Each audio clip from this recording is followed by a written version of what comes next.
देखिए, चुनाव एक बात है, यात्रा दूसरी बात है। अगर आप इसमें संबंध निकालना चाहते हैं तो यात्रा और चुनाव का इतना ही संबंध है कि इस यात्रा का उद्देश्य ये है कि जो बिहार के, इस प्रदेश के प्रभावित युवा वर्ग हैं, जो किसी न किसी तरह से प्रताड़ित हैं, या तो जो प्रश्न पत्र लीक होने के चलते प्रभावित हो रहे हैं, या जो पेंडिंग भर्ती नहीं हो रही है उसके चलते प्रभावित हो रहे हैं, या जिनको नौकरी के नाम पे अस्थायी प्रबंधन जो है उनका किया गया है, उनको जो है समान वेतन नहीं मिल रहा है। तो जो भी प्रभावित वर्ग के युवा हैं, राजनीति के विमर्श के केंद्र में उनका सवाल हो। जब चुनाव हो, चुनावी चर्चा हो, टीवी स्टूडियो में बहस हो, हर पार्टी जब अपना घोषणा पत्र तैयार करे तो युवा शक्ति के सवाल को प्रमुखता से केंद्र में रखे, इतना ही संबंध है। बाकी यात्रा का उद्देश्य चुनावी नहीं है, यात्रा का उद्देश्य बिल्कुल साफ है।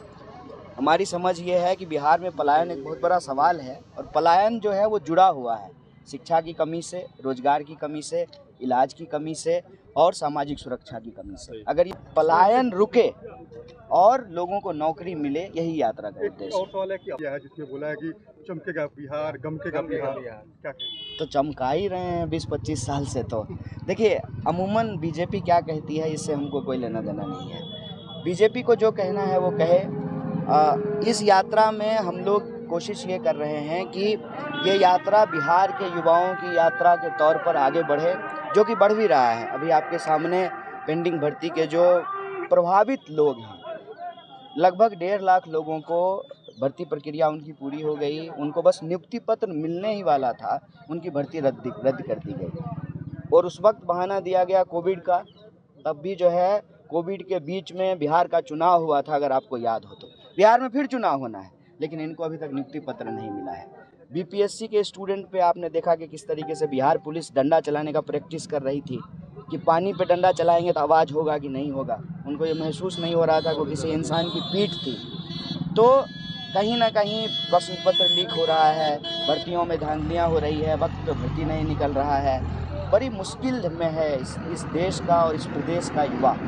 तो बीजेपी क्या कहती है वो कहे।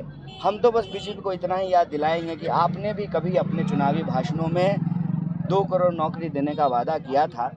तो आप अगर बिहार को गमकाना चमकाना चाहते हैं तो बताइए कि जो है कितनी नौकरियां, कितनी करोड़ नौकरियां आप हर साल देंगे। सर, एक वाले लोग कह रहे हैं, बीजेपी वाले तो ये तो बहुत सभ्य भाषा में बोल रहे हैं। मैं तो एक्सपेक्ट करता हूं कि वो गाली गलौज करेंगे।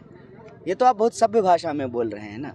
प्रश्न यही है कि मुझे या किसी को भी क्यों जाना पड़ता है दिल्ली। देखिए, एम्स दिल्ली में भी है और पटना में भी है। तो जब पटना में एम्स है तो इलाज कराने के लिए दिल्ली एम्स क्यों जाना है। विश्वविद्यालय बिहार में भी हैं। पटना यूनिवर्सिटी 1907 में बना है, और जो दिल्ली में विश्वविद्यालय बहुत सारे खुले हैं वो आज़ादी के बाद के खुले हैं। तो फिर पटना के विद्यार्थियों को दिल्ली क्यों जाना पड़ता है। इसमें जो है अनावश्यक राजनीतिक मसाला ढूंढने की बजाय एक सच ढूंढने का प्रयास कीजिए। और सच ये है कि अगर सरकार दावा करती है कि सब कुछ अच्छा है, तो सब कुछ अच्छा छोड़ करके लोग बुराई की तरफ जा रहे हैं। तो हमको बता दीजिए कि जो है पंजाब का लोग आकर के हमारा धान क्यों नहीं काट रहा है, हरियाणा के लोग आकर के हमारा जो है गेहूं का दौनी क्यों नहीं कर रहे हैं। ये है कि बिहार के लोगों को जिस जन्मभूमि पे उनका जन्म हुआ है उसको कर्म भूमि बनाने के अवसर नहीं है उनके